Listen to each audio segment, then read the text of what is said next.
우리 책으로 71쪽입니다. 네, 71쪽. 지난주에 이어서 중간 아랫부분부터 세상을 달관한 그런 분과 이야기를 하는 것은 이 부분부터 읽어가면서 같이 공부하도록 하겠습니다. 71쪽입니다. 네. 세상을 달관한 그런 분과 이야기를 하는 것은 우리 자신을 알아내는데 큰 도움이 됩니다. 그리고 우리에게는 불가능하게 보이는 일들을 남들이 수월하게 걷더니 치우는 것을 보면 우리도 불현듯이 할 마음이 생기고, 그들이 높이 나는 것을 보면 우리도 날아버리라는 생각이 있는 것만 같은 것입니다. 그것은 마치 새 새끼들이 어미 새한테서 날개를 베우는 것과 흡사합니다. 단번에 헐헐 날 수야 없지만 차차로 제 어미를 닮아가는 것입니다. 이런 방법이 얼마나 큰 도움이 되는가를 나는 경험으로 알고 있습니다. 이런 사람들은 주님을 거스르지 않기로 이미 굳은 결심을 하고 있지만 그 거스르는 기회를 가까이 않도록 마음을 써야 할 것입니다. 아직도 첫 궁방들에서 멀리 떨어져 있지 않은 만큼 쉽사리 그 궁방으로 되돌아갈 염려가 있으니 말입니다. 읽으시면서 이해는 되시죠? 그러니까 간단히 말하면은 우리에게 있는 좋은 사람들, 좋은 길동무들, 그리고 지난주와 연결하면 좋은 지도자들이 우리에게 큰 도움이 되어진다, 이렇게 이해하시면 되시고요. 그 다음에 잠깐 점검하고 싶은 부분은 밑에서 네 번째 절 이미 읽었지만 이런 사람들은 주님을 거스르지 않기로 이미 말한 거죠. 굳은 결심을 하고 있지만, 이 부분은 뜻을 정함입니다. 뜻을 정함. 우리가 사도 바울로 표현하면 각오하였다, 이렇게 표현하잖아요. 다니엘은 뜻을 정했다. 다윗은 마음을 확정했다, 그러잖아요. 그리고 사도 바울은 죽을 각오도 되어 있다. 우리 주님께서는 아무든지 나를 따라오려거든 자기를 부인해라, 이렇게 말씀하시잖아요. 이런 식으로 먼저 영적인 의지를 드려야 된다, 이 부분이고요. 그 다음에 그 거스르는 기회가 뭐란 거죠? 가까이 않도록 마음을 뭐란 거죠? 써야 한다. 그러니까 우리가 선택을 하는 거예요. 그래서 우리가 시편 73편 28절 말씀 제가 자주 인용하지만 하나님을 가까이 함이 내게 복이다 그러잖아요. 내가 하나님께 가까이 하는 쪽으로 가야 돼요. 하나님과 멀어지는 쪽으로 가서는 안 되는 부분이거든요. 시편 73편 28절 말씀. 네, 이렇게 항상 저희들이 생각하시는 겁니다. 그래서 이런 부분들을 전체적으로 설명했을 때 능동적인 태도라고 그러죠. 능동적인 태도. 그래서 능동적인 태도는 사실 성령 안에서예요. 성령 안에서 이루어지는 삶을 능동적인 태도라 부르거든요.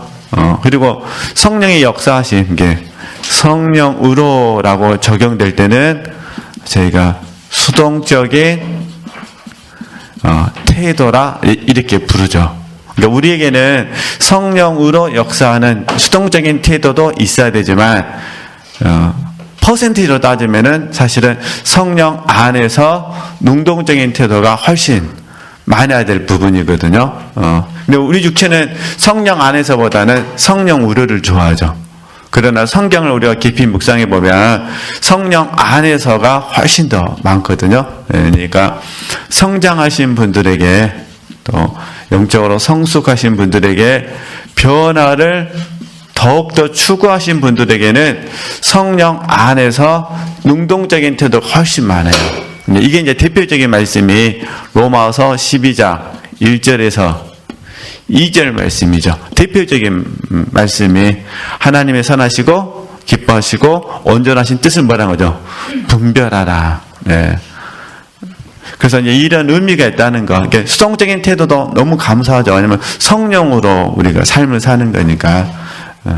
그러니까 하나님께서 우리에게 사람을 통해서 역사하시잖아요. 그런 경우도 성령으로 역사하실 때가 있고 성령 안에서 역사하실 때가 있어요. 그러니까 성령으로 역사하실 때는 그분이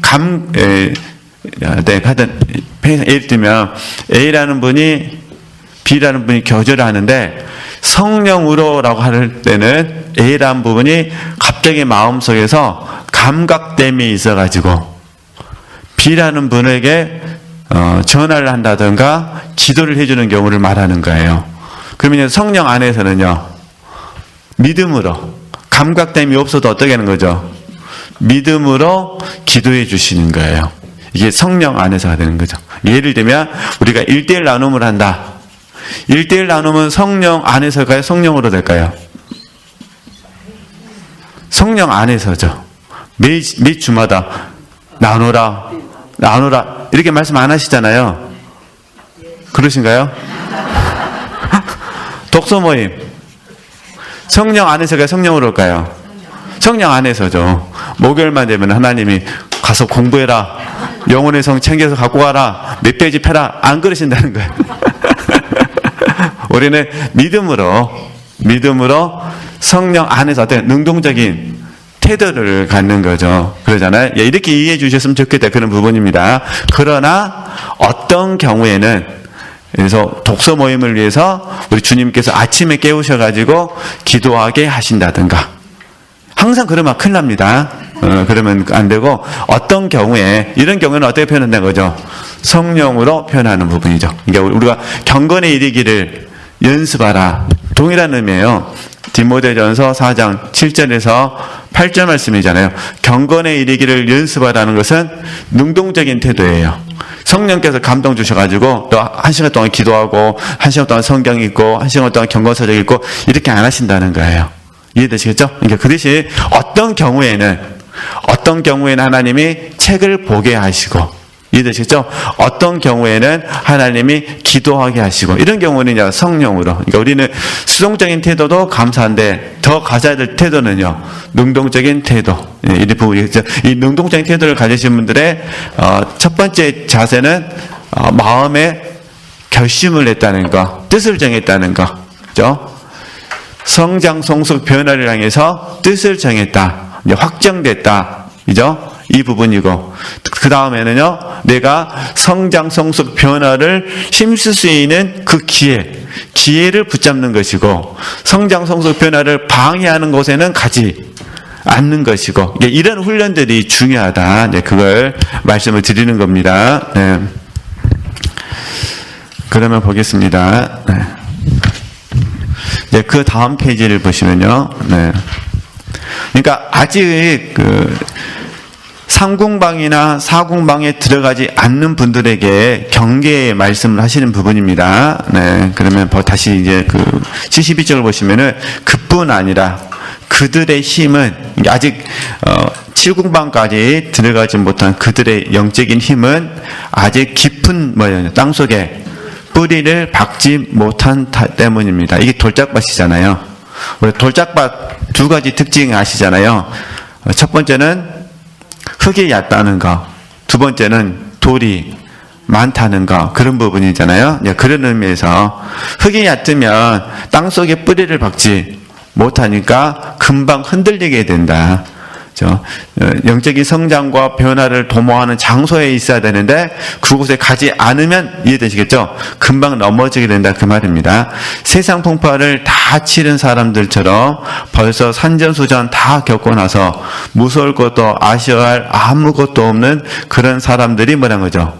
못되기 때문입니다. 이게 에베소서 4장 14절에서 15절 말씀, 에베소서 4장 14절에서 15절 말씀, 영적인 어린아이 특징입니다.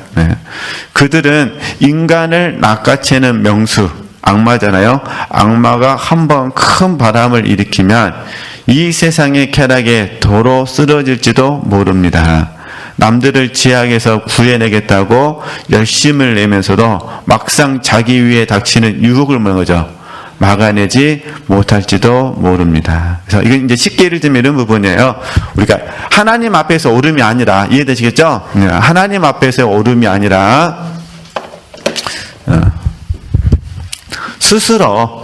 스스로의 오름 앞에서 사실은 사랑을 버려버리는 거예요. 이게 문제예요. 그러니까 스스로 옳음 앞에서 이해되시죠? 사랑을 버리는 거예요. 정말 어려운 말씀입니다. 사실은 적용점에서는 예를 들어서 우리가 너무 잘하시면 우리는 원수를 위해서 어떻게 해야 되죠? 원수를 기도하고 사랑해 줘야 돼요. 우리는 이 말씀 알아요. 그죠? 그 다음에 로마서 말씀으로 적용하면은 악을 악으로 갚으면 안 돼. 어떻게 갚아야 되죠? 손으로 악을 갚아야 돼요. 그죠? 그 다음에 우리가 1만 달란트 빚진 자 비유 잘 아시잖아요. 1만 달란트 100데나리온. 그러니까 우리는 1만 달란트 빚을 졌기 때문에 100데나리온의 잘못하는 사람을 우리는 어떻게 해야 되죠? 마음속으로 용서를 하셔야죠. 이런 말씀들은 다 한다는 거예요. 다 하는데 문제는 뭐냐면은 지금 내게 이 오름이란 부분에 있어서 걸리는 사람이 있다면, 그죠? 걸리는 사람이 있다면 여기서부터 문제가 생기는 거예요. 우리 이 말씀대로 적용한다면 어떻게 될까요? 오름을 내려놓고 뭐에 힘써야 되죠? 사랑에 힘쓰셔야 돼요. 이게 이제 사궁방의 특징이에요. 그러니까 상궁방에서는 사랑하는 건 알아요. 우리도 다 알잖아요, 지금. 우리는 온수를 위해서 기도하고, 온수를 사랑하고, 손으로 악을 이기고, 그 다음에 100데나리온 빚진 자를 뭐 해주고, 용서해주고, 다 한다는 거예요. 아는데, 이 걸림이라는 이 문제가 찾아오게 되면은, 사실은 이 오름 안에 내가 빠지는 거예요. 그래서, 아는데, 그렇게 적용하지를 못하는 부분이죠. 이게 이제 상궁방까지 특징이고, 사궁방에서는 오름이 중요한 것이 아니라 뭐 힘쓰는 거죠? 사랑하는 데 힘쓰는 거예요. 그러니까 내가 오름을 통해서 상대방의 허물을 알았다 하더라도 나는 뭐 하는 데 힘쓴다는 거죠? 사랑하는 일에 우리가 더욱더 힘을 써야 되는 부분이죠. 이게 말씀 앞에서 하는 거예요. 그 사람이 어떠해서가 아니라 말씀에 뭐하기 위해서, 말씀 우리가 순종하기 위해서. 이해되시겠죠? 말씀에 순종하기 위해서 이런 일들을 하고 있다는 거. 그래서 어찌됐든 참 이게 굉장히 어려운 공과라는 거. 그렇지만 우리가 이 공과들을 잘 분별할 수 있으셨으면 좋겠습니다. 근데 제가 이제 좀 가슴 아픈 부분에 설명하는 부분은 사실 이 오름 자체가 주께서 주시는 오름이 아니라, 이게 성령께서 조명해 주셔서 옳다라고 본 것이 아니라 스스로 선악과를 따먹은 결과로서 뭐라는 거죠? 옳다는 거예요. 이게 차이점은 간단해요. 내가 보기에 잘못됐냐? 이해되시겠죠? 하나님이 보시기에 잘못됐냐? 그거예요. 그러니까 생명나무라는 공과는, 혹시 우리 지체들께서 이 오름의 문제에 걸려주실 때마다 항상 이렇게 적용하셔야 돼요. 하나님이 나에게 그 사람이 틀렸다고 말씀하셨냐? 이해되시겠죠? 그러니까 하나님께서 나에게 그 사람이 틀렸다고 말씀해 주셔서 분별하게 하셨냐? 아니면 내가 선악과를 따먹어서 나의 기준을 가지고 그 사람을 바라보면서 틀렸다고 말하느냐? 이걸 분별하는 훈련을 해 주셔야 돼요. 예, 첫 번째는 이게 생명이고, 이게 복음이고, 두 번째는 이게 율법이에요, 율법. 이 차이점이 있거든요. 그래서 복음과 율법으로 구분되는 부분이죠. 내가 어떤 법을 가져와서 그가 틀렸다고 말을 한다 하더라도 출처가 나라면 사실은 내가 말씀을 이용하는 거예요. 출처가 나라면, 이해되시겠죠? 출처가 나라면 내가 말씀을 뭐 하는 거다?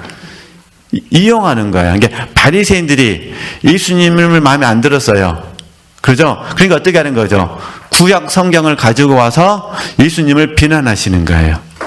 그게 문제죠. 그러니까 바리새인들도 예수님께서 행하신 기적은 부정하지 않아요. 표적은 그들에게 안 되니까. 근데 그들에게 제 걸림돌이 됐던 거는 신성, 모독이었어요. 표면적인 거는. 근데 실제적으로는 예수님을 신성 모독하는 걸로 모아놨다는 이유는 그들의 기준에 의하면 예수님은 잘못됐기 때문에, 그들의 기준에 의해서 예수님이 잘못됐으니까 이거를 증명하기 위해서 뭘 가져왔다는 거죠? 신성 모독이라는 걸 가져왔어요. 왜냐면 기적은 있었으니까. 제 의미를 아시죠? 그래서 저희도 마찬가지예요. 그러니까 하나님께서 나에게 말씀하셨냐, 아니면 내가 내 기준에 맞춰서 그에게 이렇게 판단하느냐, 이 문제거든요. 하나님이 하신 경우는 우리가 분별이라 부르고, 내가 하는 경우를 이거는 판단이라 부르잖아요. 그래서 결과적으로 우리가 알아요. 분별하신 분들은 이제 다시 봐보세요. 하나님께서 하셨잖아요. 그러니까 분별, 여기에는 하나님의 성품이 있어요.